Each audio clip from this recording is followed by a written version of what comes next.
चॅनलचे updates मिळवण्यासाठी कृपया @post मराठीला लाईक करा, शेअर करा आणि सबस्क्राईब करायला विसरू नका। नमस्कार, मी गौरव मानकर @पोस्ट मराठीमध्ये तुमच्या सर्वांचं मनापासून स्वागत करतो।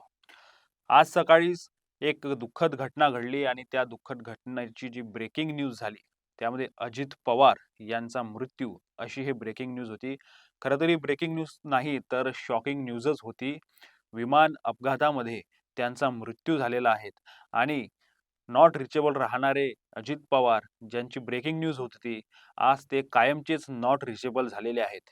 त्यामुळं आता बारामतीमध्ये उपजिल्हा रुग्णालयामध्ये त्यांचा मृतदेह आणण्यात आला। त्यांच्यासोबतच जवळपास 5 लोकांचा देखील मृत्यू झालेला आहे आणि या मृत्यूमुळं सर्वत्र हळहळ व्यक्त करण्यात येतात। सर्व राज्यातून आणि देशभरातून देखील त्यांच्यासाठी संदेश येत आहेत।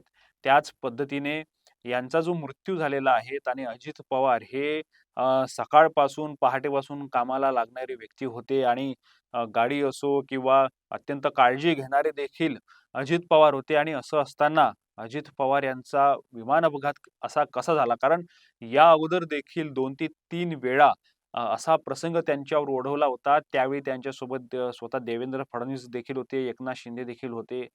एकदा विमान त्यांचं जे हेलिकॉप्टर आहे ते ताराला लागलेलं होतं। आता हे जे आहे हे विमान आहेत आणि त्यामुळं या विमानाच्या दुर्घटनेमुळं अजित पवार यांचा मृत्यू झाला आणि या अजित पवार यांचा मृत्यू झाल्यामुळं काही लोकांकडून संशय देखील व्यक्त करण्यात येत आहेत। काही लोकांनी ज्यावेळी ही बातमी समोर आली त्यावेळी तात्काळ याची चौकशी झाली पाहिजे अशी देखील मागणी केली। यामध्ये असीम सरोदे सारखे ज्येष्ठ वकील आघाडीवर होते। त्याच पद्धतीनं सोशल मीडियावर देखील काही इन्फ्लुएन्सर्स किंवा काही जे विचारवंत मंडळी आहेत यांनी देखील अशा पद्धतीचे मतं मांडले, की याची चौकशी झाली पाहिजे, की अशा कशा पद्धतीनं इतकी मोठी हाय सिक्युरिटी असताना व्ही-व्ही-आय-पीसाठी विमान वापरत असताना त्याचा अपघात होतो आणि त्या अपघातामध्ये थेट जखमी न होता त्यांचा मृत्यू होतो आणि खरं जर बघितलं तर ही काही पहिली घटना नाही, की ज्या एखाद्या नेत्याचा विमान दुर्घटनेमध्ये किंवा हेलिकॉप्टर दुर्घटनेमध्ये मृत्यू झाला असेल। यापूर्वी देशात किंवा परदेशात आंतरराष्ट्रीय स्तरावर देखील अशा अनेक घटना घडलेल्या आहेत आणि त्यामुळं फक्त तो अपघात नाही तर घातपाताचं देखील कारण ठरलेलं आहे। त्यामुळं या अशा प्रकरणांची चौकशी होणं किंवा अशा शंका घेणं देखील सामान्य बाब आहेत। याच पद्धतीने जर आपण बघितलं तर मागच्या काही दिवसांमध्ये संजय गांधी यांचा देखील 1990 मध्ये अशाच पद्धतीच्या विमान चालवत असताना एक अपघात घडलेला होता आणि पायलट एरर असं ते कारण सांगण्यात आलेलं होतं। परंतु सत्ता संघर्षाच्या पार्श्वभूमीवर संशय व्यक्त करण्यात आला आणि त्यामध्ये देखील काहीतरी वेगळीच शंका लोकांनी उपस्थित केली होती। त्यानंतर माधवराव सिंधिया यांचा देखील 2001 ला विमान कोसळून उत्तर प्रदेशमध्ये विमान कोसळून अपघात झालेला होता। वाय-एस-आर रेड्डी यांचा 2009 मध्ये देखील हेलिकॉप्टर अपघात झाला होता. नक्षलग्रस्त भागांमध्ये झाला होता. खराब हवामान होतं. परंतु सुरक्षेतील त्रुटी ज्या होत्या, या सर्वात महत्त्वाचं कारण मानलं जात होतं आणि वाय-एस-आर रेड्डी यांच्याविषयीच्या ज्या काही अपघात झाल्यानंतरच्या ज्या काही कथा पुढे आल्या किंवा जे काही अनेक लोकांनी जे काही माहिती सांगितल्या, तर यामध्ये जवळपास अपघात नसून घातपात असल्याचं ते पुढे गेलेलं होतं. त्याच पद्धतीनं बिपिन रावत आपले जनरल कमांडर जे होते, जनरल आपल्या मिलिटरीचे बिपिन रावत, तर बिपिन रावत यांचं देखील 2021 मध्येच तामिळनाडूमध्ये हेलिकॉप्टर दुर्घटना झाली होती। त्यामध्ये देखील चीन आणि भारत आणि वेळी गलवान खोऱ्यामध्ये ज्या पद्धतीची झटापट झालेली होती, त्यावेळी बिपिन रावत यांचा हा मृत्यू आहे की घातपात आहेत, अशा पद्धतीची देखील शंका उपस्थित करण्यात आलेली होती आणि देशाच्या सर्वोच्च लष्करी अधिकाऱ्याचा अशा पद्धतीने मृत्यू होतो, हे देखील अनेकांना पचनी पडलेलं नव्हतं। त्यामुळे तेव्हा देखील अशा पद्धतीचं अ, अशा पद्धतीच्या शंका घेण्यात आलेल्या होत्या।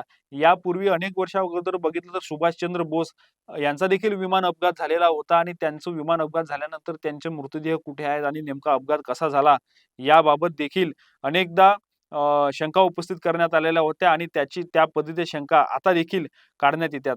अशा पद्धतीचे काही ओ.पी. जिंदाल आहे, जे उद्योगपती होते, त्यांचा देखील विमान दुर्घटनेमध्ये अपघात झाला आणि त्यांचा मृत्यू झालेला होता। आंतरराष्ट्रीय स्तरावर देखील अशा पद्धतीच्या काही घटना घडलेल्या. त्यामुळे मध्ये डॅग हॅमरशोल्ड यूएनचे महासचिव होते. त्यांचा 1961 मध्ये अशाच पद्धतीनं विमान कोसळून आफ्रिकेमध्ये विमान कोसळलं होतं. त्यांचा मृत्यू झालेला होता. पाकिस्तानचे राष्ट्राध्यक्ष झिया उल हक जे आहेत, त्यांचा देखील अशाच पद्धतीनं अपघात झालेला होता. त्याच पद्धतीने पोलंडचे जे राष्ट्राध्यक्ष आहेत लेक काचिन्स्की यांचा देखील रशियामध्ये विमान पडून अपघात झालेला होता. रवांडा, बुरुंडीचे जे राष्ट्राध्यक्ष आहेत त्यांचा देखील अशाच पद्धतीनं अपघात झालेला होता. त्यामुळं आपण जर बघितलं तर असे अपघात ही काही पहिली घटना नाही, तर यापूर्वी देखील अपघात झालेले आहेत. परंतु यातील बहुतांश अपघाताला संशयाची किनार आहेत. त्यामुळं त्याची चौकशी देखील अनेक ठिकाणी झालेली आहेत. काही ठिकाणी काही बाबी पुढे आलेल्या आहेत. आता अजित पवार यांचा जो काही अपघात झालेला आहे, यामध्ये काही अशा पद्धतीची किनार आहे का? अशा पद्धतीचा संशय आहेत का? आणि असेल तर तो संशय कशा पद्धतीनं पुढे जाणार आहेत? काय चौकशी होणार आहेत? कारण अजित पवार ज्या विमानामध्ये बसलेले होते, ते विमान हे व्ही-एस-आर व्हेंचर या कंपनीचं विमान होतं आणि त्याचे जे मालक आहेत ते कॅप्टन रोहित सिंग आहेत. त्यांचं ऑफिस दिल्लीतील महिपालपूर येथे आहेत आणि त्यांच्यासाठी जे विमान होतं, त्याचं जे मॉडेल होतं ते लेझर जेट 45 XR हे विमान होतं आणि हे जे विमान आहे, ही जी विमान कंपनी आहे व्ही-एस-आर व्हेंचर ही आपल्या राज्यातील व्ही-व्ही-आय-पींसाठी वापरण्यात येतं. त्या व्ही-व्ही-आय-पींना हे विमान पुरवण्याची कंपनी आहे महाराष्ट्र राज्यातील व्ही-व्ही-आय-पींना. त्यामुळं आता या विमानाचं सप्टेंबर 2023 मध्ये मुंबई विमानतळावर देखील एक छोटा अपघात झालेला होता आणि त्या अपघातामध्ये 2 जखमी झालेले होते. तेच विमान पुढे तांत्रिक अडचणी त्या विमानामध्ये येत होते आणि याच तांत्रिक अडचणी असलेल्या विमानामध्ये आज अजित पवार यांचा प्रवास झाला. त्यामुळं अजित पवार यांचा हा जो काही प्रवास झाला, तर त्या विमानाला परवानगी कोणी दिली? ती परवानगी देणारी संस्था कोणती होती? आणि त्यांनी जर का तांत्रिक अडचणी यापूर्वीच्या विमानामध्ये झालेल्या आहेत, अनेक अहवाल त्या संदर्भातील आलेले आहेत पुढे, तर असं असताना देखील ते विमान वापरामध्ये का होतं आणि आज अजित पवारांना ते विमान वापरण्यासाठी परवानगी कोणी दिली? हा सर्वात महत्त्वाचा प्रश्न आहे. ही घटना झाल्यानंतर व्ही-एस-आर व्हेंचरचे जे कॅप्टन रोहित सिंग आहेत, हे कोणाचाही फोन उचलत नसल्याची माहिती आहे. त्यांच्या कंपनीतील सर्व नेटवर्क बंद आहेत. कोणीही त्यांच्यापर्यंत पोहोचू शकत नाहीये. अशामध्ये जर का अशा घटना होत असतील, त्यामुळं संशय घेण्याला जागा राहते.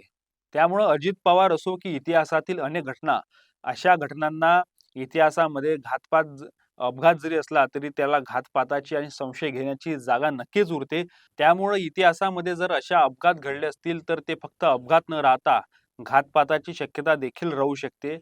आणि या प्रकरणी अजित पवारांच्या या प्रकरणी देखील आता एकनाथ शिंदे यांनी देखील असं म्हटलं आहे की चौकशी झाली पाहिजे. त्यामुळे आता कशा पद्धतीची चौकशी झाली पाहिजे हे देखील महत्त्वाचं आहे. त्यांचा अंत्यसंस्कार झाल्यानंतर कशा पद्धतीनं पुढचं राजकारण घडते आणि पवार कुटुंबियांकडून खास काय मागणी येते हे देखील बघणं महत्त्वाचं ठरणार आहे. आम्ही या प्रकरणी लक्ष ठेवून आहोत. अनेक या विषयीच्या घडामोडी तुमच्यापर्यंत आणणार आहोत. बघत रहा @पोस्ट मराठी.